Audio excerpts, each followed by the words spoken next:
ओम श्री गणेशाय नमः। ग्रंथ शिवलीलामृत अध्याय 14। भस्मासुरहरणा भाललोचना भर्गवरदा भस्मलेपना भक्तवत्सला भयभयहरणा भेदातीता भूताधिपते भवानीवरा भक्ततारका भोगिभूषणा भूतपालका भाविकरक्षका भवभयहारका भक्तरक्षका भवशोषणा त्रितापशवना त्रिदोषहारका त्रिगुणातीता त्रिपरान्तका त्रिभुवनजनका त्र्यंबका त्रयरक्षका त्रिकांडवेद्या तुझ्या कृपाबळे समस्त त्रयोदशाध्यायापर्यंत कथिले शिवलीलामृत। आता कळसाध्याय 14वा 13वाध्यायी शिवगौरी लग्न सांगितले कार्तिक स्वामीचे जनन। यावरी शौनकादिका लागून सुत सांगे नैमिषारण्ये। ओम श्रीमन्महागणपती देवताभ्यो नमो नमः। हरि ओम। श्री गणेशाय नमः। ध्याये नित्यं महेशं रजतगिरिनिभं चारुचन्द्रावतंसं रत्नाकल्पोज्ज्वलांगं परशुमृगवराभीतिहस्तं प्रसन्नं पद्मासीनं समनस्तात् स्तुतमगणर्व्याघ्रकृत्यं वसानं विश्वान्द्यं विश्ववन्द्यं निखिलभयकरं पञ्चवक्त्रं त्रिनेत्रम् असे कर्मयोगी असे ध्यानयोगी स्वयंभूर्णतो ज्ञानयोगी विरागी पूजितसे नित्यश्रीबालचंद्र। नमस्कार श्री सद्गुरु रामचंद्र। बुद्धिदाता भालचंद्र गजानन पूर्णवादाचार्य परमपूजनीय डॉक्टर रामचंद्र महाराज पूर्णवाद वर्धिष्णु परमपूजनीय सद्गुरुनाथ डॉक्टर विष्णू महाराज सती सौभाग्यवती मनकर्णिका माता सती सौभाग्यवती विमल माता या देवालयाची अधिष्ठात्री देवता विठ्ठल रुक्मिणी आदरणीय गुणयदादा आदरणीय प्रज्ञावंत डॉक्टर लक्ष्मीकांत दादा मोक्षश्री विभूताई ज्यांच्या पुण्याईनं या पवित्र अशा पितृपक्षामध्ये मला या शिवलीलामृत ग्रंथाच्या अभ्यासाची ही संधी मिळाली ते माझे वडील तीर्थरूप कैलासवासी अण्णा माझे पुराणाचे गुरु आदरणीय बाबरेकर गुरुजी या सर्वांना वंदन करून मी आजच्या आपल्या या कळसाध्यायाला अध्याय 14वा व अध्याय 15वा या 2 अध्यायाला मी सुरुवात करणार आहोत। शिवलीलामृत ग्रंथ अत्यंत रसाळ अत्यंत मधुर अत्यंत अमृतापेक्षाही गोड असणारा हा शिवलीलामृत ग्रंथ। काल आपण अध्याय 12 व 13 बघितले व आज आपण आता 14व्या अध्याय जो आहे ज्याच्यामध्ये पार्वती माता भिल्लिनी कशा झाल्या व तदनंतर श्रिया व चांगुणांची सत्वपरीक्षा आणि तदनंतर 5वा शंकराचार्य अध्याय 15वा शंकराचार्य अध्याय हे 2 अध्याय आपण बघणार आहोत।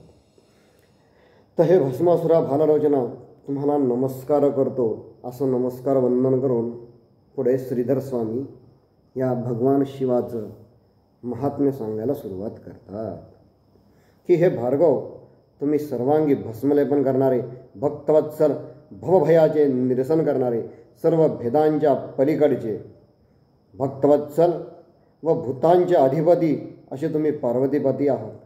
तुम्ही भक्तांचे उद्धार करते भाविकांचे रक्षण करते भूतांचे पालन करते व सर्वरूपी भूषण धारण करणारे आहेत। हे त्र्यंबका तुम्ही त्रिविध तापांचे तदनंतर तुम्ही त्रिविध दोषांचे हरण करणारे आहेत। तुम्ही त्रिगुणांच्या पलीकडे आहेत। तुम्ही त्रिगुणांचे जनक आहात।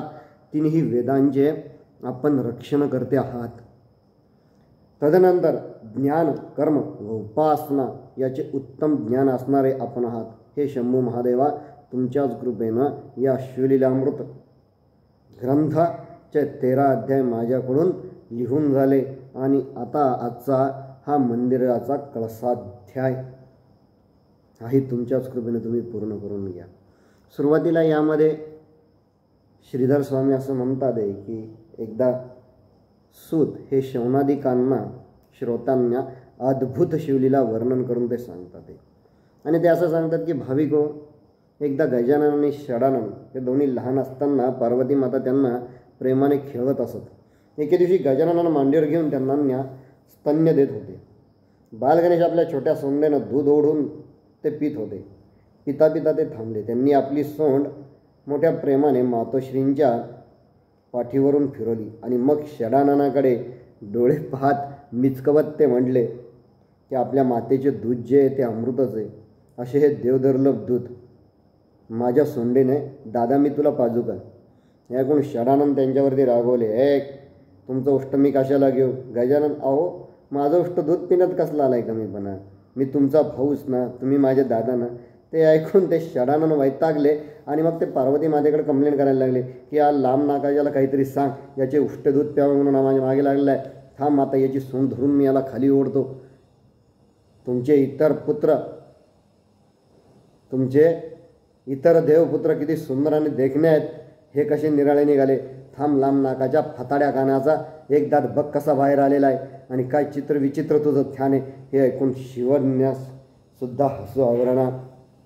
त्या दोघांना बघून या दोघांना मोठी मौज वाटायची की ते त्यांच्या दोघांच्या असलेल्या बाललीला, षडाननाची आणि गजाननाची ती असलेली ती बाललीला. आणि मग तदनंतर एक दिवस षडानन हे म्हणायला लागले की आई आता याला तू खाली उतरव, मला भूक लागलेली आहे. तेव्हा गजानन खाली उतरले आणि त्यांनी षडाननांना मांडीवरती घेतलं. तेव्हा 5 मुखे जेव्हा एका मुखानं ते दुग्धप्राशन करत होते तेव्हा त्यांचे इतर असलेले 5 मुख हे भूक भूक म्हणून ओरडू लागले. आणि ते बघून मग गजानन त्यांचं ते पोट धरून हसायला लागले. आई हे कसं आहे म्हणे, 6 मुख आहेत म्हणे, हे एका वेळेस कसं काय दूध पिणार? ते पाहून पार्वतींना सुद्धा हसायला आलं. आणि शिवजी म्हणाले, अपर्णा एक गजानन काय म्हणलं ऐकतं का? तुमच्या पुत्राला 6 मुख आहेत म्हणे. मग त्यावेळेस ते असं म्हटलं की त्यात काय विशेष आहे, तुम्हाला सुद्धा नाहीत का म्हणे 5 मुख? आणि असे त्यांनी एकमेकांशी त्यांचा युक्तिवाद चालायचा.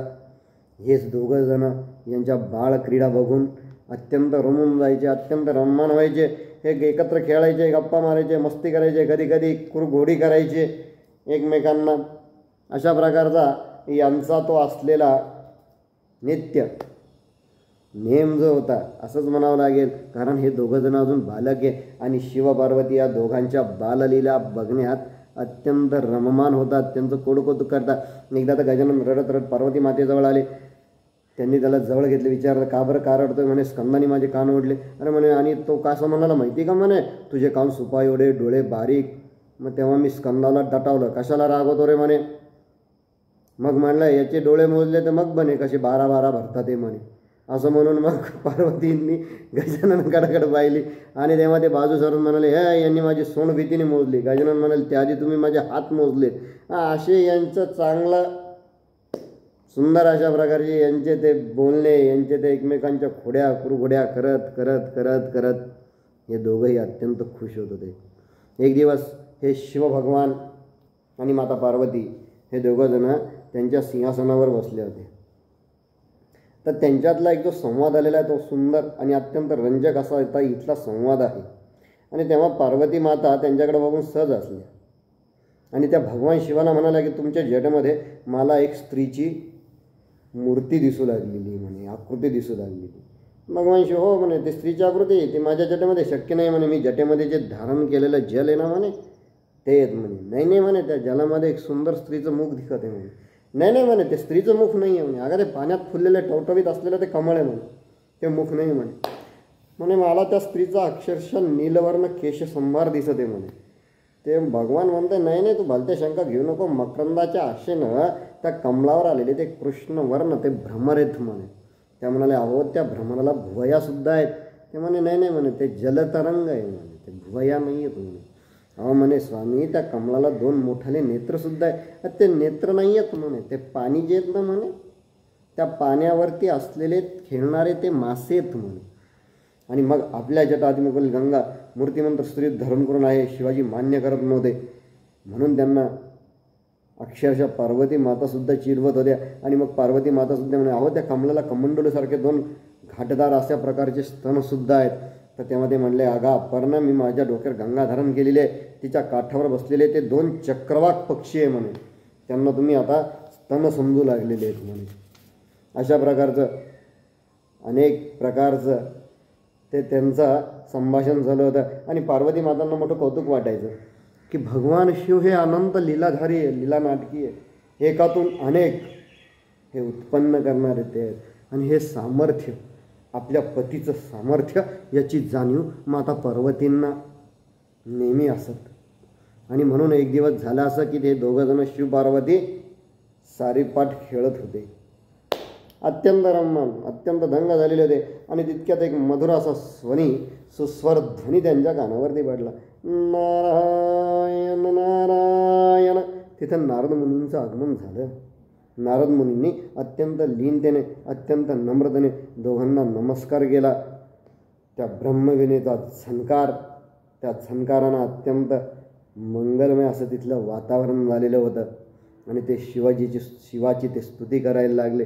आणि ते खेळ बघून, तुम्ही नुसता खेळ काय करताय म्हणे, हो काहीतरी पण लावा म्हणे, काहीतरी अट लावा म्हणे, त्याशिवाय खेळाला रंग येणार नाही म्हणे। ठीक आहे म्हणे, आता लावला पण म्हणे, मी जिंकलो तर तुम्हाला हे द्यायचं, तू जिंकली तर तुम्हाला ते द्यायचं, असं सुरू झालं म्हणे। आणि मग पहिला डाव टाकला शिवानी पहिला डाव टाकला, तो माता पार्वतीने जिंकून घेतला। मग काय घ्यायचं म्हणे, व्याघ्रांबर, ठीक आहे देऊन टाकलं। मग दुसरा डाव टाकला, दुसरा डावसुद्धा मातेनं जिंकला। आता काय करणार, गजचर्म देऊन टाकलं।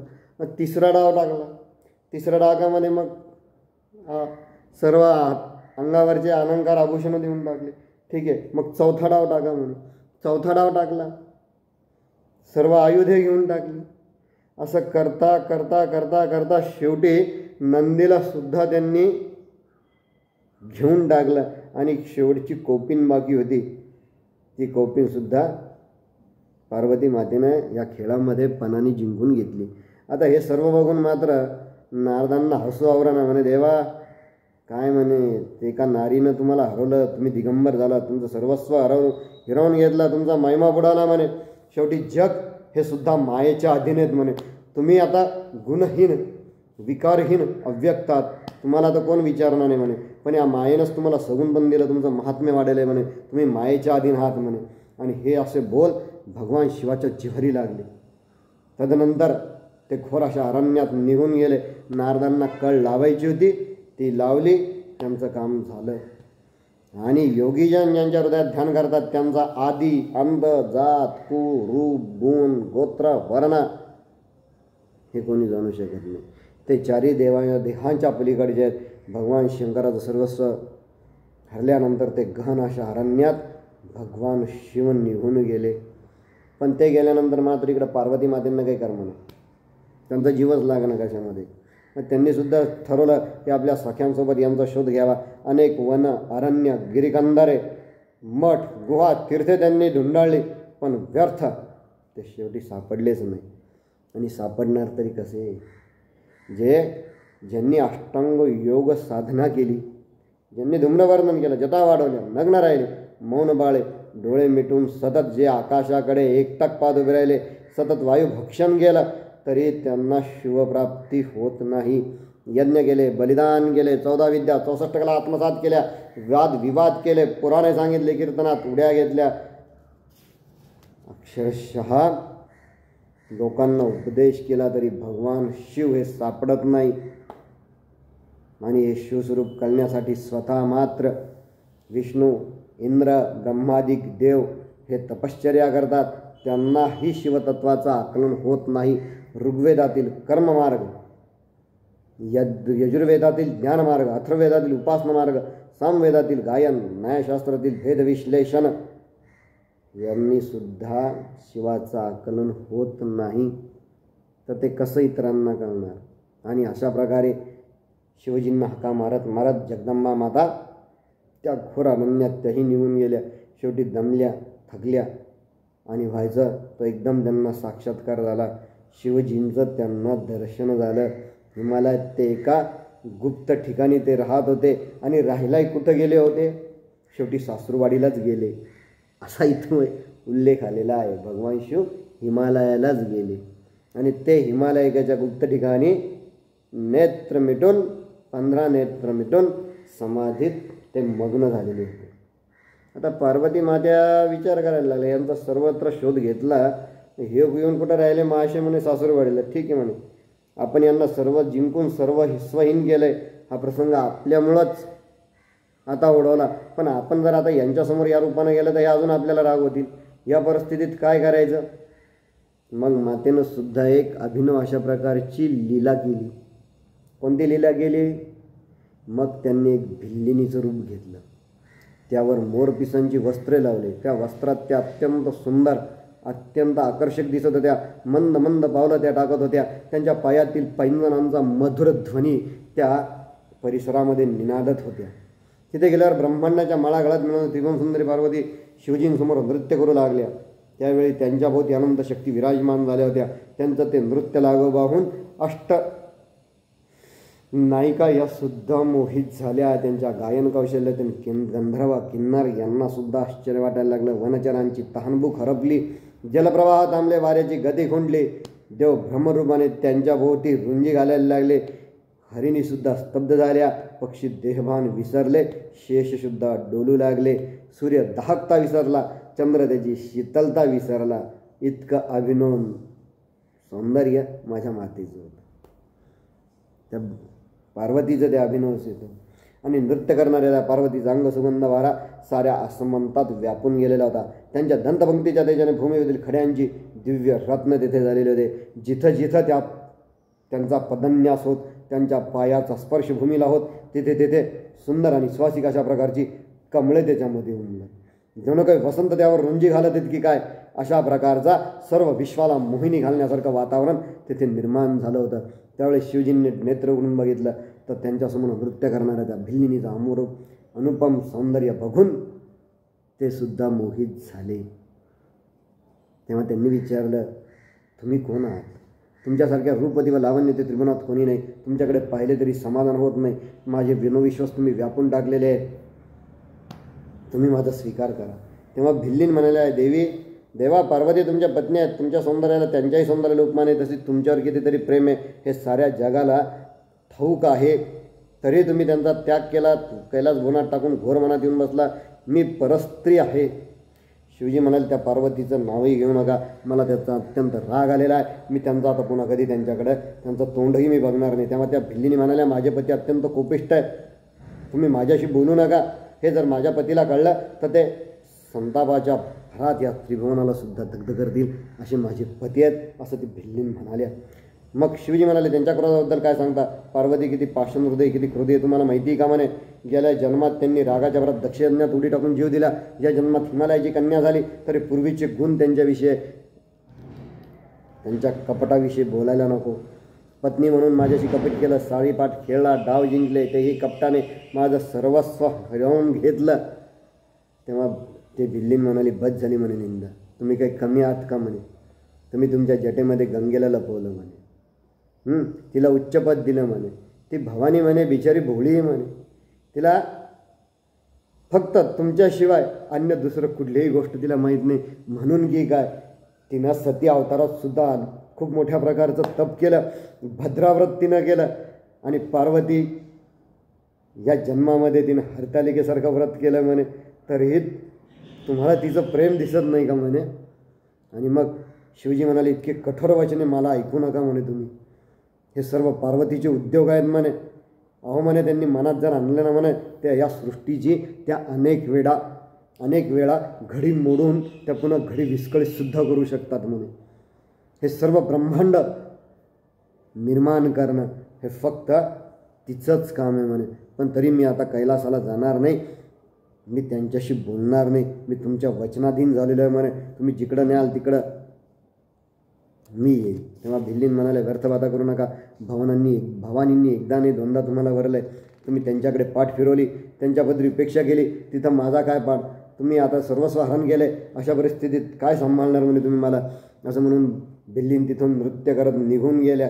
भराभर दिवस त्या दूर जात होत्या. तेव्हा शिवजींना सुचना, अहो थांबा, मला एकट्याला टाकून तुम्ही कुठं चाललेला आहेत. आणि मग भिल्लीन, ठीक आहे म्हणे, तुम्ही मला पाहिजे ना म्हणे, माझ्या मागे या म्हणे. आणि मग असं म्हणत शेवटी ती भिल्लीन रूपे पार्वती पुन्हा एकदा हिमालयावर आली आणि त्या तिथे नृत्य करू लागल्या. भगवान शिवसुद्धा तिथं आले. भगवान शिव त्यांच्या सिंहासनावर बसले. तेव्हा त्यांनी त्यांचं ते भिल्लिनीचं रूप टाकून मूळ जगदंबा रूपात त्या आल्या. आणि मग असं म्हणून दोघंजणं अत्यंत मोठमोठ्यानं हसायला लागले. आणि त्यांनी सांगितलं की हे पार्वती, हे भवानी माते, तुम्ही धन्य आहात म्हणे. आपल्या पतीची समजूत कशी काढायची हे तुमच्याकडूनच शिकावं म्हणे. त्रिभुवनात तुमचा कोणी हात धरणार नाही म्हणे या बाबतीत. अशा प्रकारचं कौतुकपर गोड बोलणं त्यांचं झालं. आणि मग आता सुतांनी शौनादिकांना या शिवलीलेविषयी एक अद्भुत अशी एक कथा सांगायला पुढे त्यांनी सुरुवात केली की कांदीनगरात राहणारा श्रीयाळ नावाचा एक भक्त होता. तो अत्यंत धैर्यवान, अत्यंत उदार, अत्यंत सुशील, अत्यंत सात्विक, त्याची सत्कीर्ती सर्वश्रुत होती. तर 10 वर्षापासून तो अन्नसत्र घालत होता. तिथे येणाऱ्या प्रत्येक अतिथींचा तो सन्मान करत होता. अतिथींना इच्छा भोजन तो देत होता. एखादी दुर्लभ गोष्ट मागितली तरी अतिथींना आणून तो त्यांची ती इच्छा पूर्ण करत होता. आणि एकदा शिवजींनी म्हणजे भगवान शिवानी त्यांची ही कीर्ती ऐकली आणि त्यांनी त्यांचा परीक्षा पाहण्यासाठी भगवान शिव एक अत्यंत गलिच्छ, अत्यंत उंगळ, अत्यंत क्रूप, अत्यंत रागीट मुद्रा असलेलं रूप त्यांनी घेतलं. आणि हे उंगळवानं रूप घेऊन जिथं श्रीयाळ राहत होता त्या ठिकाणी ते आले आणि ओरडायला लागले मोठमोठ्याने, मला भूक लागलेली आहे, मला जेवायला वाढा, मला भूक लागली, मला जेवायला वाढा.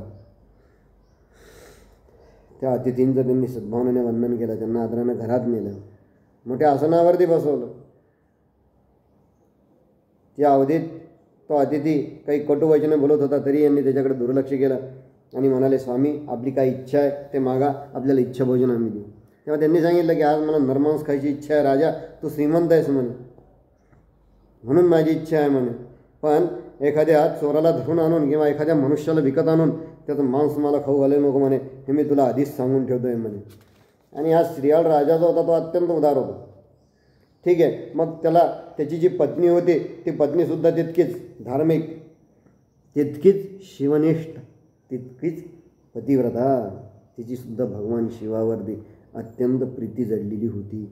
तीसुद्धा सोमवार, प्रदोष आणि शिवरात्रीचं व्रत ही सुद्धा आपल्या पतीसोबत मोठ्या भाविकतेने, मोठ्या तल्लीनतेने करत. आणि मग तेव्हा ती चांगुना, तिचं नाव चांगुना होतं. आणि मग ही चांगुना त्याला विचारलं की तुम्ही सांगाल तसे करू, तुम्हाला हवे असल्यास माझे मांस देते. श्रीयाळ राजा म्हणाला, नको नको, तुझं नको देऊ, माझं देते. आणि मग त्यावेळेस तो जो अतिथी आलेला होता तो मध्येच म्हटला की अरे म्हणे तुमच्या दोघात काय म्हणे, मग याचकांना इच्छित अन्न कोण देणार आहे म्हणे. मग तो श्रीयाळ म्हणला, मग मी काय करू, तुमची काय आज्ञा आहे म्हणे. मग म्हणे तुम्हाला एक सुंदर 5 वर्षाचा पुत्र आहे म्हणे, त्याला बोलवा म्हणे. श्रीयाळ हो हो हो, त्याचं नाव चिल्या आहे म्हणे. अतिथी ठीक आहे म्हणे, मग मला खाण्यासाठी तो श्रीयाळच द्या. पण हे सर्व करत असताना पुत्रमोह बाजूला ठेवून तो मला द्यायचा. ते ऐकून अतिथी रागवून म्हणाले, जा म्हणे, त्या ठीक आहे म्हणे, तुम्ही जसं म्हणताल तसं आम्ही करू, जा म्हणे, बाळाला घेऊन जा. तेव्हा तो अतिथी रागवून म्हणाला, घेऊन जा काय म्हणे, मी कच्चा खायला काय वाघ आहे, सिंह आहे का कोण आहे म्हणे, असं नाही म्हणे, मी सांगतो तसं म्हणे. एक गोष्ट लक्षात घ्या म्हणे, त्याचं मांस शिजवा, आम्हाला जेव घाला. आणि हे सर्व होत असताना आता देवानं कशी परीक्षा बघितली बघा तुम्ही, की तुमच्या पुत्राचं मांस मला तुम्ही शिजून वाढायचं.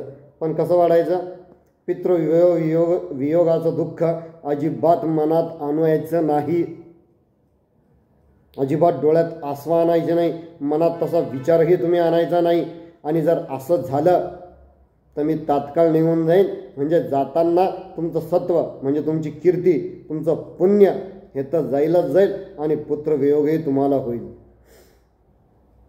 काय अंतःकरण विशाल असेल त्या मातेचं, त्या चांगुनाचं अंतःकरण किती विशाल असेल, किती तिची त्या शिवावरती निष्ठा असेल. आणि बाहेर कांगणात खेळणाऱ्या त्या बाळाला तिनं आलाय आवाज दिला, अरे चिलया ये बाळा लवकर, हे बघ हे अतिथी आलेले आहेत, तुझ्यासाठी खुणमलेले आहेत. तो सुद्धा बाळ पळत पळत आतमध्ये आला. त्यानंसुद्धा पूर्वसंस्काराने, आईवडिलांनी केलेल्या संस्काराने त्यानं त्या अतिथींना नमस्कार केला, वंदन केलं. आई काय झालं म्हणे. चांगुना म्हणाली, अरे यांना नरमांस हवं आहे म्हणे, यांना नरमांस हवं आहे असं ती म्हटली. आणि तितक्यात तो चिलया 5 वर्षाचं बाळ होते. एवढंच ना म्हणे, मी तयार आहे म्हणे, या सत्कार्यासाठी जर महाजात हे उपयोगी होत असेल म्हणे तर माझ्या एवढा भाग्यवान दुसरा कोणीच नाही आहे. माझ्या मांसाच्या भोजनाने हे जर तृप्त झाले तर भगवान शंकरांना परम आनंद होईल हे ऐकून त्या चांगुणाला सुद्धा आपल्या बाळाच्या विचारांच्या खोली ज्याला आपण म्हणतो त्याचं कौतुक करावंसं वाटलं. किती सुंदर विचार करता हे बाळ असं म्हणून त्यांनी त्याला जवळ धरलं, वात्सल्याने हृदयाला धरलं. आई काळजी करू नको बरं, मी पुन्हा तुझ्याच पोटी जन्माला येईल. अक्षरशः आईला सुद्धा गहिवरून आलं. पण महत्प्रसंगाने माया ममता तिनं दूर ठेवली. चिलयाला पाकशाळेत नेलं, मन वज्रासारखं कठोर गेलं आणि एका वज्राने त्या बाळाचा पाहता पाहता तिने शिरच्छेद केला.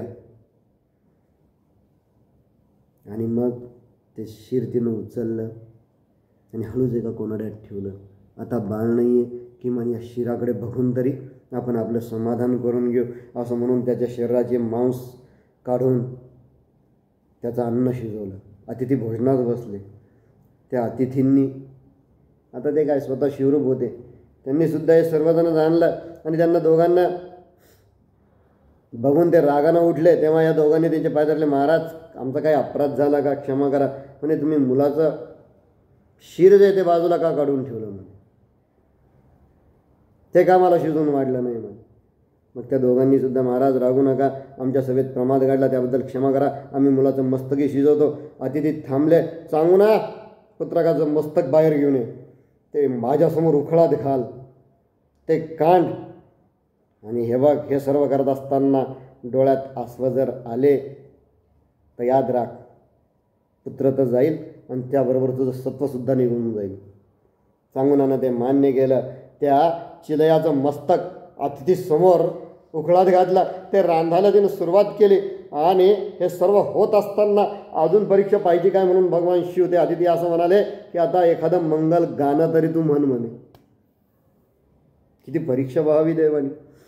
आणि आधी स्वास्थ्यपुत्राचा शिरच्छेद, त्यात मांस वाढणं आणि त्यात मस्तकात ते मस्तक उखळात घालून कुटणं आणि एवढं काय तर काय की हे कांडत असताना सुंदर असं गाणं म्हणणं. अजून देवा किती परीक्षा पाहणार आहेस तू. आणि तिनं जे गाणं म्हटलं त्या गाण्याचा आशय असा होता की वत्सा तुझ्यासारखा गुणवान, तुझ्यासारखा सत्कर्मी मुलगा, अरे तुझं सुहास्य वदन, कमलासारखे असलेले तुझे डोळे, माझ्या मनाला आनंद वाटतो रे. माझ्या पदरी येऊन धन्य झालास, माझ्या उदरी येऊन तू जन्माला मी धन्य झालेस. मी निष्ठुर खाव तुझ्यावरती काढत आहे. तुझ्या विषयीच्या कल्पनेनं सुद्धा मला पुन्हा एकदा पाना फुटतोय. पण मला तुझा विरह होतोय. पण राजद्वारी आलेले जो अतिथी ना, तो मात्र तुझ्या भोजनानं संतुष्ट होऊन तो निघून जाणार आहे. आणि एकदा तो निघून गेला ना बेटा की मी सुद्धा माझा देह त्यागून तू ज्या मार्गे कैलासाला जावं ते त्या मार्गाने मी सुद्धा तुझ्या मागे मागे धगत येणार आहे. आणि तुझ्यामुळं बाळा म्हणे माझा सुद्धा उद्धार होणार आहे. ज्याप्रमाणे पाण्या वाचून मासा तडफडतो त्या वाचून मी आहे रे म्हणे. मी आता काय लोकांना तोंड दाखवू, तुझ्याशिवाय मी जगू कसे. माझ्या जन्माचं बाळा तुझ्यामुळं सार्थक झालं आहे आणि निश्चित तू शिवपदाला प्राप्त होईल. आणि त्या चिलयाचं मस्तक कुटून सांगूनाने ते शिजवलं. अतिथी भोजनाला बसले आणि एकदम ते अतिथी थांबले. यांनी विचारलं काय झालं. तेव्हा त्यांनी सांगितलं की ज्यांना पुत्र नाही अशा घरचं अन्न मी खात नाही. बापरे, म्हणजे तुम्ही निपुत्रिकाचं तोंड पाहू नये मग इथं अन्न कसं घेणार. दिव्याशिवाय घर, नाकाशिवाय मुख, दृष्टीशिवाय डोळे, फळाशिवाय वृक्ष जसा निरर्थक आहे तसं पुत्रा वाचून तुमचं घर हे शून्य आहे. आता एवढं सगळं झाल्यानंतर तो अतिथी असं बोलल्यानंतर या दोघांचा कंठ दाटून आला. आता अतिथी विन्मुख जाणार म्हणून त्यांनी सांगितलं की अहो असं काय करता म्हणे, आमचा एकुलता एक लाडका पुत्र, तोही अत्यंत गुणी, आम्ही तुम्हाला तो अर्पण केला, त्याचं मांस रांधलं, त्याची उपेक्षा नको म्हणून आम्ही तुम्हाला अन्न केलं, तेही शिजवून दिलं आणि आता शेवटच्या क्षणी तुम्ही आमचं धैर्य बघता की काय. आणि म्हणून असं म्हणून त्या रडायला लागल्या. शंभू महादेवा, माझं सत्व बुडालं, पुत्राचं बलिदान व्यर्थ झालं, मी निर्माण झाले, माझा चिलया गेला रे देवा, माझा चिलया गेला असं म्हणून एक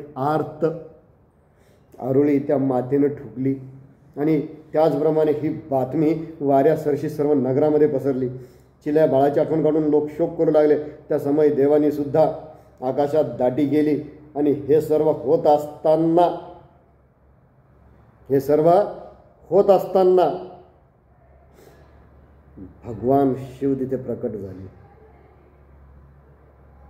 आणि त्यांना सांगितलं, मागा, तुम्हाला काय वर पाहिजे, काय मागणार आहे? एक आई काय मागणार आहे? तिने पुन्हा भगवान शिवाला सांगितलं की आयुष्यभर मला असं आयुष्य नको देवा की ज्या आयुष्यात मी निपुत्रिक म्हणून जन्मेल, मी निपुत्रिक म्हणून राहील, मला माझा चिलयास तू परत दे.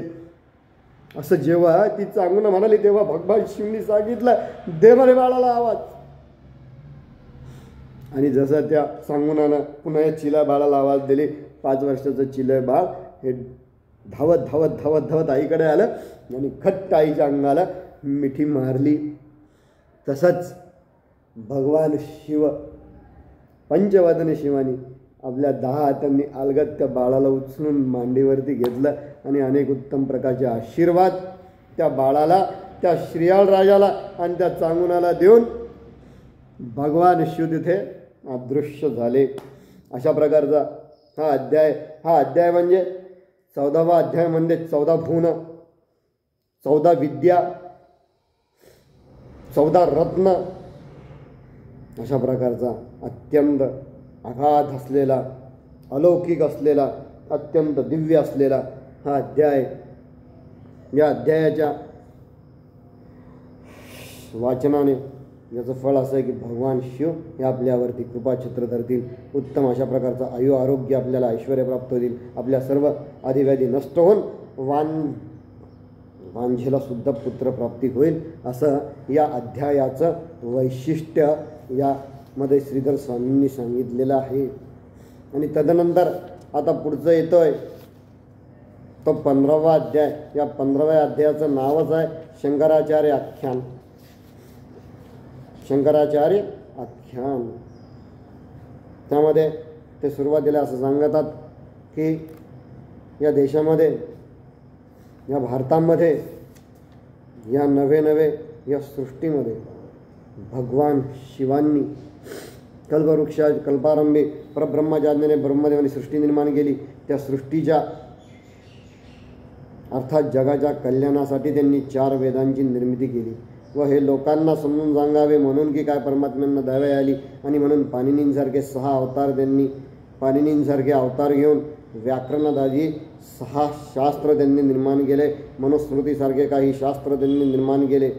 आणि पुढे कारण की काय, पुढे कलियुगात लोक अल्पायुषी होतील, कमी बुद्धीचे होतील. श्रुती स्मृती शास्त्रे यांची व्याप्ती मोठी असल्याकारणे लोकांकडून अभ्यास होणार नाही, आकलनसुद्धा होणार नाही. आणि म्हणून की काय 18 पुराणं, ज्यामध्ये विष्णू, शिव, नारद, पद्म, मार्कंडेय, भागवत, ब्रह्म, अग्नी, भविष्य, वाराह, कुर्म, मत्स्यलिंग, ब्रह्मव्यवर्त, स्कंद, वामन, गरुड आणि ब्रह्मांड अशा 18 पुराणांची देवानी यामध्ये व्यासांच्या माध्यमातून निर्मिती केली.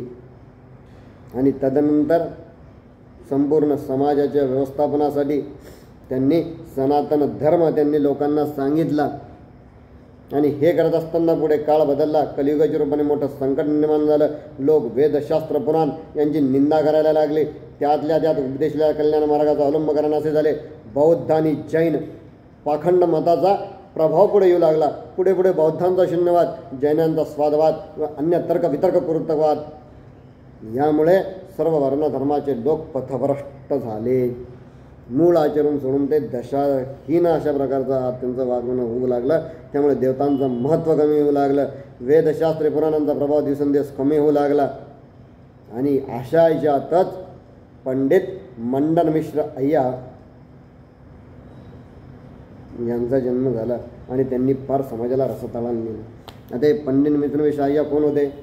मंडन मिश्र अय्या अत्यंत बुद्धिमान, अत्यंत विद्वान, अत्यंत चतुर या व्यक्तीने इतकी खडतर तपश्चर्या केली की साक्षात माता सरस्वतीला आणि अग्नीला सुद्धा आपल्या अधीन करून ठेवलं. ज्याप्रमाणे रावणाचा पुत्र यांना अग्नीच्या माध्यमातून दिव्य रथ यांना प्राप्त करून घेतला, त्याचप्रमाणे या पंडित मंडन मिश्रांनी सुद्धा अग्नीची यानं इतकी स्तुती केली, अग्नीला प्रसन्न करून घेतलं व त्या अग्नीच्या माध्यमातून ज्याला जे जे हवं आहे अनेक वस्तू तो काढून देत, अनेकांच्या इच्छा तो पूर्ण करत.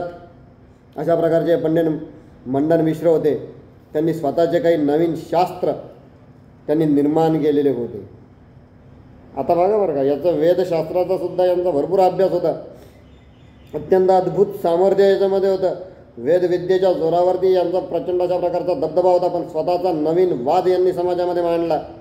आणि हा नवीन वाद जो होता हा वेदोक्त धर्मापासून हा थोडासा वेगळा, म्हणजे थोडा अधर्ममच होता. आणि हे जनमानसाच्या मनावर त्यानं बिंबवलं. सर्व वर्णांच्या, सर्व जातीच्या, सर्व जाती धर्माच्या लोकांवर स्वतःचं वेगळं मत जे होतं ते त्यानं वसवलं. आणि जागोजागी त्यांनी जैनांची देवते स्थापन करायला सुरुवात केली. आणि त्याच्या या प्रभावामुळे वेदाचा उपदेश मागे पडला. लोक आपला धर्म बरोबर नाही आहे, त्यापेक्षा जैन धर्म अत्यंत सोपा आहे असं म्हणून हे लोक सर्व जैन धर्माचे अनुयायी होऊ लागले. कारण काय, पंडित मंडन मिश्र यांना साक्षात देवी सरस्वती प्रसन्न होत्या हे आधीच सांगितलं. ते त्यांच्या घरची राबायच्या, त्यांच्या जीवाग्री सूक्ष्म रूपाने वास करून ते बोललेले प्रत्येक वचन त्या खरा करायच्या. आणि म्हणून की काय, पंडित मंडन मिश्र यांनी एका मध्यघटावरती सरस्वतीची स्थापना करून ते तिची पूजा करत, हा त्यांचा नित्यक्रम असायचा. व नंतर त्याच मद्याचा नैवेद्य ते प्रसाद म्हणून प्राशन करायचे. आणि यामध्ये मद्याच्या धुंदीमुळे अनेक प्रकारचे अनाचार वाढत गेले. आणि कर्मभ्रष्ट प्राकंडे सर्वत्र शास्त्रधर्माचा विस्तार करत आहे. पण शिष्य लोक असे काही त्यांनी गुरु निर्माण केले. या सर्वांनी श्रुते स्मृते पुराणोक्त कोणालाही धर्माचं आचरण करू देत नव्हते. अशा प्रकारचा मोठा अनर्थ त्यांनी मांडून टाकला. आणि जेव्हा ही गोष्ट भगवान शिवाला कैलास पर्वतावरती समजली, कारण वेदाच्या माध्यमातून यज्ञ, यज्ञाच्या माध्यमातून हवन, हवनाच्या माध्यमातून ते हविर्द्रव्य, अग्नीच्या माध्यमातून ते ईश्वरापर्यंत जातं. आणि ते ईश्वराला त्यांचा तो वाटा, तो प्रसाद त्यांना मिळत नव्हता. म्हणून ते सर्व भगवान शिवाकडे आले. आणि शिवांनी जेव्हा त्यांना असं कळालं तेव्हा त्यांनी स्वतः आता या जैन धर्माचा प्रचार प्रसार रोखण्यासाठी त्यांनी असं ठरवलं की याला आता पायबंद घातला पाहिजे. आणि म्हणून उत्तरेकडील एका निर्मळ अशा तपस्वी ब्राह्मण कुळात त्यांनी अवतार घेतला, म्हणजे त्यांनी जन्म घेतला. त्यांच्या जन्माच्या आनंदानं पृथ्वीला आनंद झाला. दिशा प्रसन्नतेने भरून गेल्या. सुगंधित वारे वाहू लागले. नदी, तलाव, विहिरी यांचे पाणी निर्माण झाले. शुभचिन्ह होते. आणि अक्षरशः याच्या दर्शनानं अनेक लोकांना उत्साह वाटायचा. आणि म्हणून की काय, या बालकाचं जेव्हा जातकर्म वर्तन झालं तेव्हा शंकराचार्य असं नाव ठेवलं. कारण शंकराचा छेद देणारा हा बालक आहे म्हणून याचं नाव शंकर असं ठेवलं. आणि समुपदेशाने लोकांना मार्गदर्शन करणारा सद्गुरू म्हणून शंकराचार्य हे नाव पडलं. वैदिक धर्माला पुन्हा प्रतिष्ठा मिळवून देण्यासाठी या बालकाचा उपनयन झाल्यावर सर्व विद्या आत्मसात केल्या. आणि थोड्याच कालावधीमध्ये मातोश्रीकडून यांनी संन्यास दीक्षा घेतली. आपल्याला ती कथा माहिती आहे की मगरीनं माझा पाय धरलेला आहे आणि तुम्हाला संन्यास घेण्याला परवानगी देत असशील तरच ती मगर माझा पाय सोडणार आहे. ही कथा आपल्याला माहिती आहे. कारण हे त्या काळात ते तत्त्वज्ञान बरोबर होतं. आणि म्हणून तत्त्वज्ञान हे त्या त्या काळाची गरज म्हणून जन्माला येतं. कारण त्यावेळेस सगळ्यात मोठं काय करायचं होतं तर हे दोन वाद खोडायचे होते. हे दोन वाद जे सर्वत्र पृथ्वीवरती जे मांडलेले होते की मी मागे नव्हतो, पुढे नसन, आज तो फक्त भास आहे, हा एक मोठा असलेला वाद. म्हणजे एकाला तदनंतर यांनी ब्रह्मसत्यम जगन्मिथ्या या प्रकारचा या शंकराचार्यांनी नंतर आपल्याला त्या वादामध्ये घुसायचं नाही आहे, त्यांच्या तत्त्वज्ञानामध्ये घुसायचं नाही. यामध्ये आलेली ती फक्त शंकराचार्यांची लीला आलेली आहे आणि तेवढीच लीलेचा अभ्यास आपल्याला करायचा आहे. आणि मग एके दिवशी हे आचार्य, हे शंकराचार्य हे गावोगावी जाऊन वैदिक धर्माची प्रतिष्ठापना करायला लागलं. आणि असं करत असताना देशांतर तीर्थाटन पर्यटन करत असताना एकदा हे कोल्हापूरला येते. कोल्हापूरला एका कासाराच्या आळीत प्रवेश केला. ते कासारसुद्धा जैन होते. ते सुद्धा साधू संतांची टिंगल करायला लागले. आणि त्यांनी सांगितलं की अहो इथं भिक्षा कशाला मिळणार म्हणे, इथं तर आमच्याकडे फक्त तप्ताशा प्रकारचा काशीचा रसच आहे म्हणे. ठीक आहे म्हणे, तुमच्याकडचा तो काचेचा रससुद्धा मला चालेल. आणि त्या शंकराचार्यांबरोबर इतरसुद्धा मंडळी होती. आणि तो काचेचा तप्त असलेला तो रस तो त्या कासाराने यांच्या ओंजळीत टाकला. बघा आता, काचेचा तप्तासा रस त्या कासाराने यांच्या ओंजळीत टाकला. आणि ज्यानं स्वतः हलाहल कालकूट नावाचं विष हे ज्यांनी पजवलं, काचेचा रस तिथं काय चीज होती. अत्यंत सुंदर अशा प्रकारचं नदीतलं पाणी घ्यावं आणि ते प्यावं, अशा प्रकार त्यांनी ते काचेचा रस त्यांनी त्याला पिऊन दाखवला. आणि जसं पिला तसं त्याला यांच्या श्रेष्ठत्वाची जाणीव झाली. आणि तो सुद्धा नंतर यांना शरण आला आणि त्यांना अशी प्रार्थना केली की तुम्ही माझ्या आता घरामध्ये चला आणि मला थोडासा उपदेश करा. अशा प्रकारचं यांचं महात्म्य हे स्वतः वाढवत होते, कारण शेवटी शंकराचाच अवतार. आणि मग हे तीर्थभ्रमण करत असताना एकदा त्या जैन ग्रामस्थ आले जिथे पंडित मंडन मिश्र हे राहत होते. झालं, त्यांच्या गावात आले आणि एका दूताकरवी पाठवलं, जा म्हणे मला त्यांना वादविवाद घालायचा आहे, त्यांना वादविवादात मला हरवायचं आहे म्हणे, जा. अशा प्रकारे त्यांच्या घरी त्यांनी निरोप पाठवला. तो शिष्य गेला. तर तेव्हा हे त्यांच्या येणं अत्यंत हे पंडित मंडन मिश्र म्हणजे सरस्वतीच्या जोरावरती हे अत्यंत एका वेगळ्याच विश्वास येत होते की मला या पृथ्वी तलावर कोणीच असा नाही आहे जो मला हरू शकेल म्हणून. आणि म्हणे ठीक आहे म्हणे, ते अत्यंत गर्विष्ठ झालेले. ते माझ्या पराभवाची वार्ता आहे का म्हणे, अरे तू करूच नको म्हणे, आजपर्यंत सर्व पांडित्य मिळवणारे शास्त्री माझ्याशी वाद घालून शेवटी तेच हारलेले आहे म्हणे, आमच्या जैन शास्त्रापुढे कोणाची डाळ शिजलेली नाही आहे म्हणे. अशा प्रकारचं गर्वष्टी त्यांनी काढली. कारण सरस्वतीच्या कृपाप्रसादाने मी सुद्धा त्यांना वादविवाद हरवतो की नाही ते बघ म्हणे, बघतो म्हणे शंकराचार्यांचं काय आव्हान आहे ते निघून गेल्यानंतर मंडनाथ मिश्र सरस्वतीचं ध्यान केलं. आता हे दोघंही जण आपापल्या ठिकाणी थोर होते.